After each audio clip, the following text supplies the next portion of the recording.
wonderful comedian. He drove all the way from Camarillo to be here tonight. Guys, give it up for Christopher Parker Howard!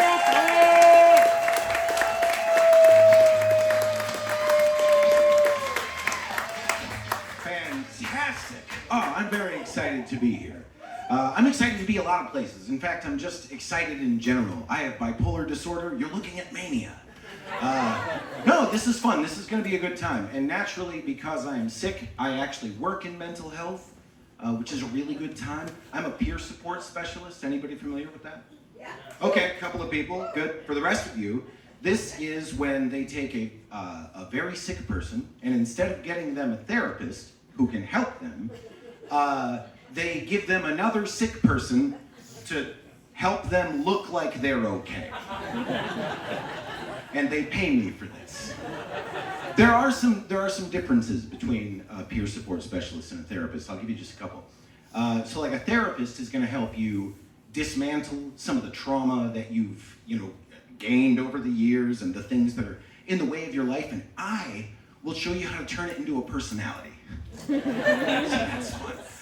Another good one is that a therapist is going to help you kind of get rid of all of those inner self-loathing kind of thoughts, the ones where maybe you want to hurt yourself and they're sort of dangerous. And I am just going to be like, me too.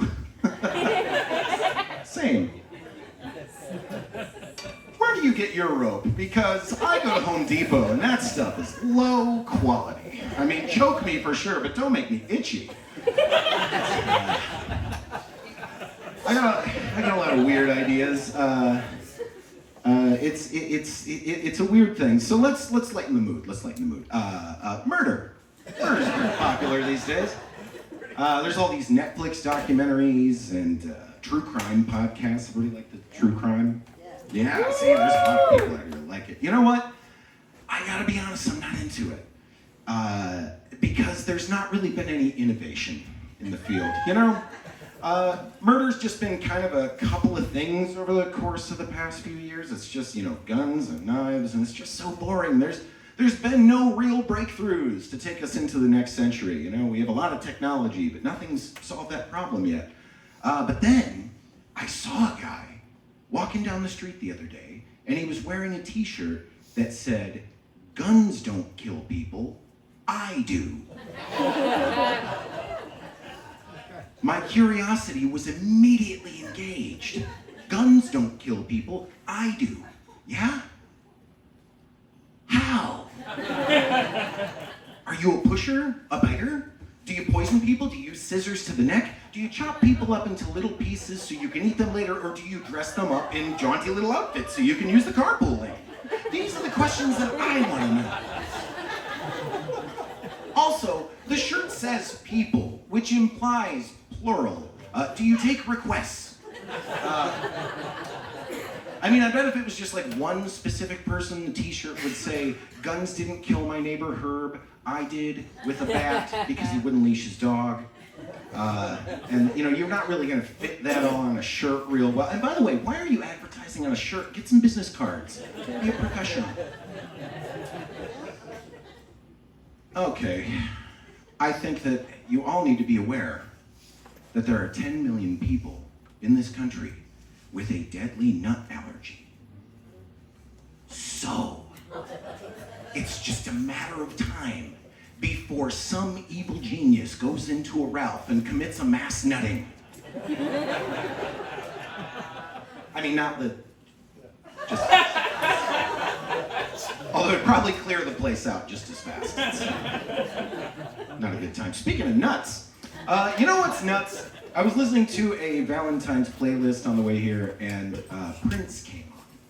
You guys remember Prince? Yeah. Yes. I don't think you remember exactly how weird he was.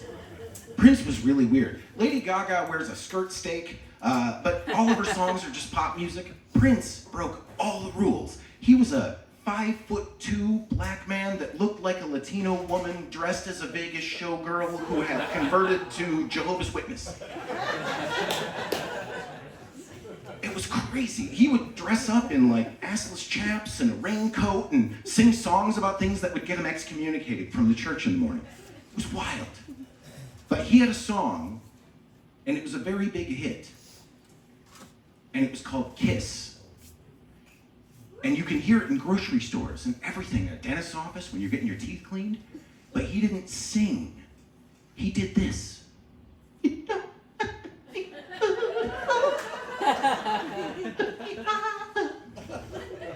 Right? Isn't that amazing? No singing, just noises. There's like the guy in the sound booth is just, Your Highness, the microphones are on, but I don't know if we're getting anything. And Prince is like, I got you. And he does this. There's a subtle difference in the middle. See if you can spot it. You don't have to be just a, like a screaming sex pterodactyl, just in the middle of the song. We'll play it in dentist's office and everything. It's great. It's the weirdest thing. I think if Prince was alive today, his TikTok would be very interesting. It's like you can see like a lot of other pop stars, they just don't have the mystery. We don't even know what Prince ate for breakfast. But if he had a TikTok, it would be like, dearly beloved, we are all gathered here to experience this thing we call the NyQuil Chicken Challenge. Smash that like button, and if you're feeling frisky, smash somebody's love button. Epstein didn't kill himself. All right, that's my time. Good night!